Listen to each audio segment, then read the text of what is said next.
Klasifikasi tanaman hias krisan. Pertama, bunga ini termasuk ke dalam kingdom Plantae. 2. Masuk ke dalam subdivisi Spermatophyta. 3. Kelas Dicotyledonnae.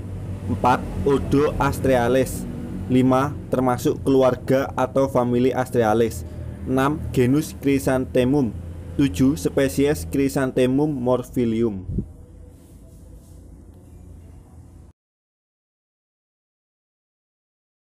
Morfologi pada tanaman bunga hias krisan, yaitu pertama, pada morfologi akar memiliki ciri bunga krisan memiliki akar yang serabut.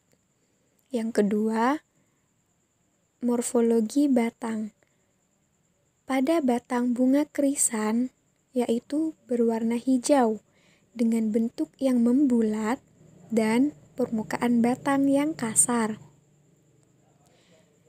Batang pada tumbuhan bunga krisan tumbuh dengan tegak. Yang ketiga, morfologi daun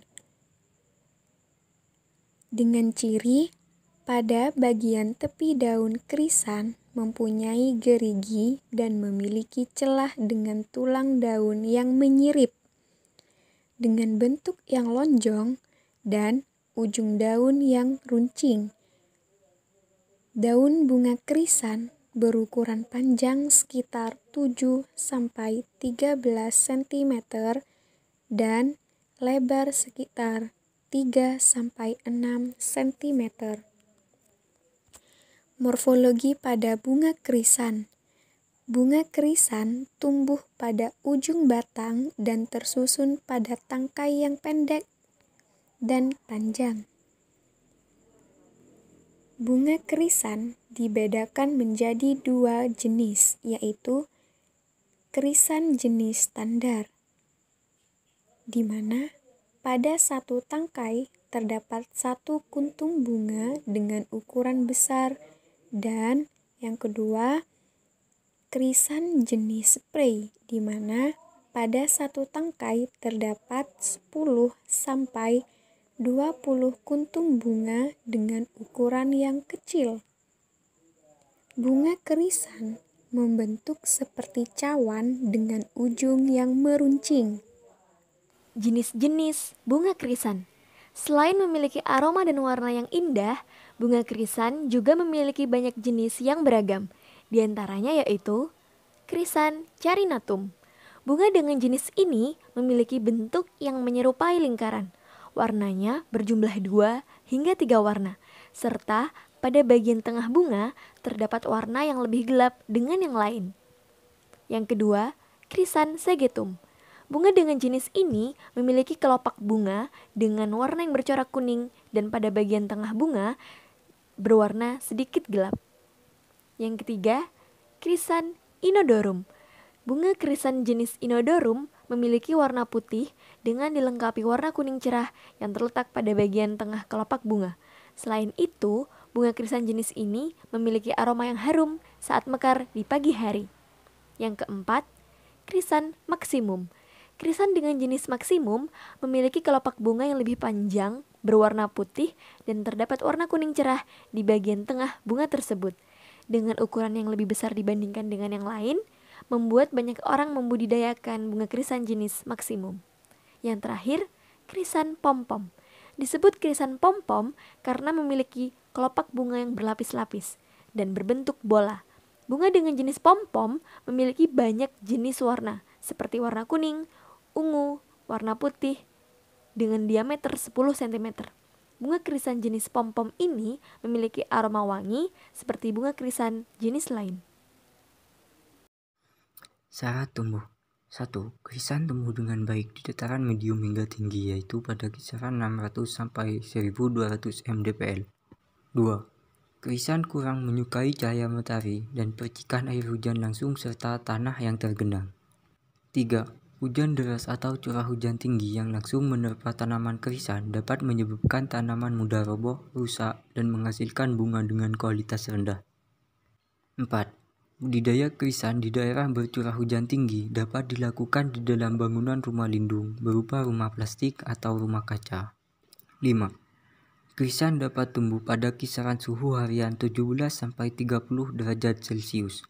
Tanaman krisan membutuhkan kisaran suhu harian 22-28 derajat Celcius pada siang hari dan tidak lebih 26 derajat Celcius pada malam hari untuk pertumbuhan optimal saat fase vegetatif.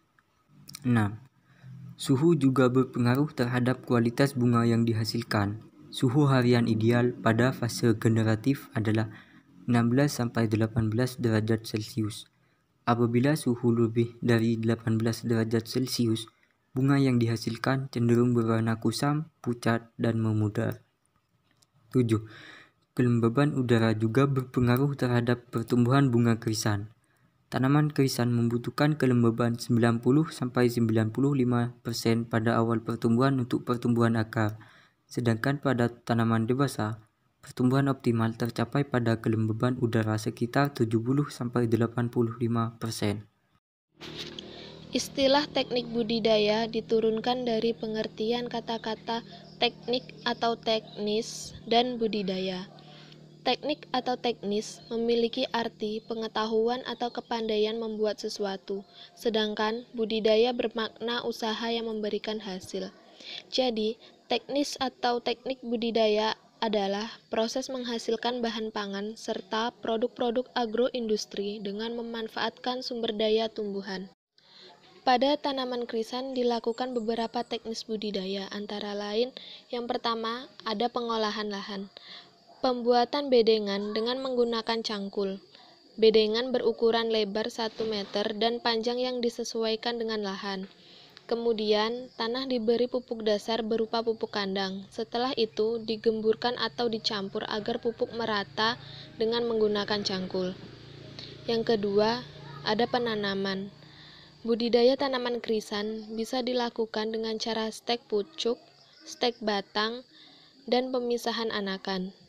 Cara ini dilakukan karena tanaman akan menghasilkan bunga dalam waktu yang relatif lebih singkat jika dibandingkan dengan menggunakan biji. Yang ketiga, ada penyiraman. Penyiraman sangat dibutuhkan dalam pertumbuhan tanaman. Air yang digunakan harus bersih dengan tujuan agar tidak tertular penyakit dari lingkungan luar yang ikut terbawa oleh air. Yang keempat, pemupukan. Pemupukan dilakukan secara bertahap, yaitu saat awal pertanaman sebagai pupuk dasar dengan menggunakan pupuk kandang, dan yang kedua saat pemeliharaan sebagai pupuk susulan dengan menggunakan pupuk NPK. Yang kelima, perlindungan tanaman. Hama yang menyerang daun tanaman krisan akan meningkat ketika memasuki musim kemarau. Hama menyerang dengan cara menggerek daun hingga daun terlihat seperti transparan dan cepat kering. Pengendalian yang dilakukan yaitu dengan sanitasi di sekitar tanaman dan melakukan penyemprotan dengan menggunakan pestisida. Yang keenam ada perompesan. Yang ketujuh, pitching. Tanaman krisan secara alami berpotensi memiliki bunga lebih dari satu per tanamannya. Krisan dibedakan menjadi 2 tipe, yaitu krisan tipe tunggal dan krisan tipe spray. Pitching adalah kegiatan pembuangan tunas-tunas baru pada ketiak daun. Hal ini dilakukan dengan tujuan untuk mengoptimalkan pembungaan. Yang terakhir, panen dan pasca panen. Krisan dipanen saat berumur 3-4 bulan setelah tanam. Bunga tipe spray dapat dipanen jika 70% dari seluruh kuntum bunga telah mekar sempurna. Pemanenan dilakukan pada pagi hari antara jam 6 sampai jam 8. Cara pemanenan dapat dilakukan dengan 2 cara, yaitu dipotong tangkainya dengan menggunakan gunting yang steril dengan panjang tangkai 60-80 cm. Cara yang kedua yaitu dengan cara mencabutnya. Setelah itu, bunga diletakkan di tempat yang bersih dan terang, kemudian dilakukan sortasi yang bertujuan untuk memisahkan bunga yang baik dan Adapun pengaturan cahaya dalam budidaya tanaman krisan adalah: krisan merupakan tanaman hari pendek. tanaman akan segera berbunga apabila panjang hari jumlah jam terangnya lebih pendek dari batas tertentu. Pada tanaman krisan, batasnya 13 jam terang. Artinya, kalau lama pencahayaan kurang dari 13 jam, tanaman akan segera berbunga. Tanaman krisan memerlukan pencahayaan tambahan bila panjang harinya kurang dari 16 jam per hari. Pada umumnya, cahaya tambahan diberikan selama 4 jam kontinu atau siklus selama 3-6 minggu sejak tanam, tergantung pada teknis budidaya dan kultivarnya. Intensitas cahaya yang optimum antara 70-100 lux. Pengendalian UPT pada tanaman florikultura khususnya krisan hendaknya dilakukan sesuai sistem pengendalian hama terpadu (PHT).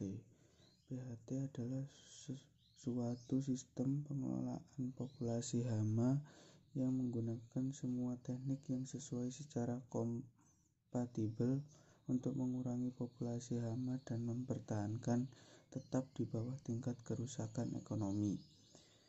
Dalam penerapan PHT, penggunaan pestisida harus terakhir. Artinya, gunakan dahulu cairan pengendali non-kimiawi. Kalau cara tersebut tidak efektif, baru digunakan pestisida sebagai alternatif terakhir. Penggunaan pestisida yang efektif dan selektif harus diupayakan sedemikian rupa, sehingga sekecil mungkin pengaruhnya bagi manusia dan lingkungan. Upaya pengendalian OPT krisan berdasarkan sistem PHT. 1. Budidaya tanaman yang sehat, pengolahan lahan yang baik, penyediaan bibit dari indukan yang bebas OPT, pemberian pupuk organik dan anorganik secara tepat. Pendayagunaan dan pelestarian musuh alami dengan pengamatan OPT secara berkala. Tanaman yang sehat akan mampu bertahan terhadap serangan OPT dan lebih cepat mengatasi kerusakannya. Lahan atau media, bibit, dan lingkungan tumbuh harus sehat.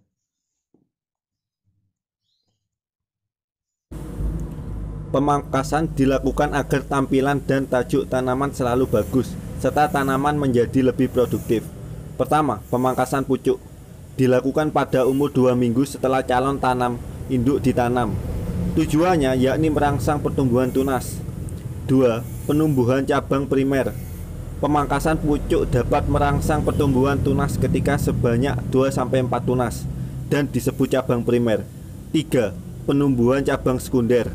Pada tiap ujung primer dilakukan pemangkasan pucuk sepanjang 0,5-1 cm.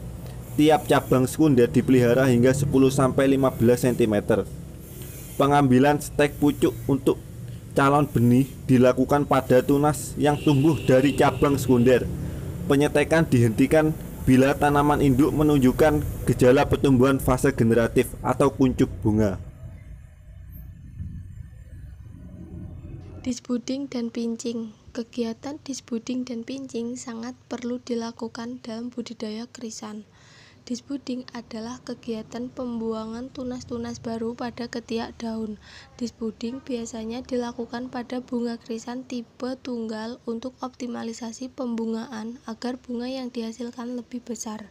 Sedangkan pincing adalah kegiatan membuang titik tumbuh terminal tunas untuk merangsang tumbuhnya tunas lateral.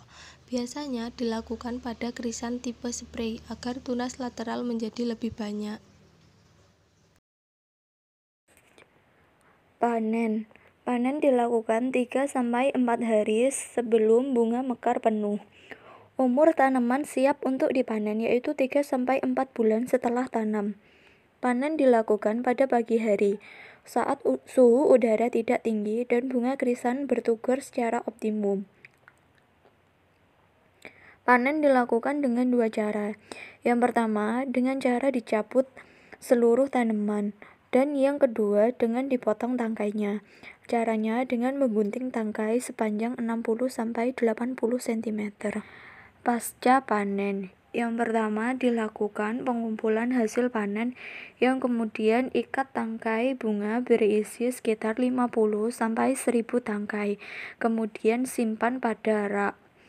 Yang kedua, yaitu penyortiran dan penggolongan. Pisahkan tangkai bunga berdasarkan tipe bunga, warna, dan varietas. Kemudian bersihkan daun-daunnya. Kriteria bunga potong meliputi penampilan yang baik, menarik, sehat, dan bebas dari hama dan penyakit. Kriteria bunga potong dibedakan menjadi 3 kelas. Kelas pertama yaitu untuk konsumen hotel dan floris besar, yaitu dengan syarat panjang tangkai lebih dari 70 cm dengan diameter pangkal lebih dari 5 mm. Sedangkan untuk kelas 2 dan 3 untuk konsumen rumah tangga, floris menengah, dan dekorasi massal, yaitu dengan syarat panjang kurang lebih dari 70 cm dan diameter pangkal tangkainya kurang dari 5 mm.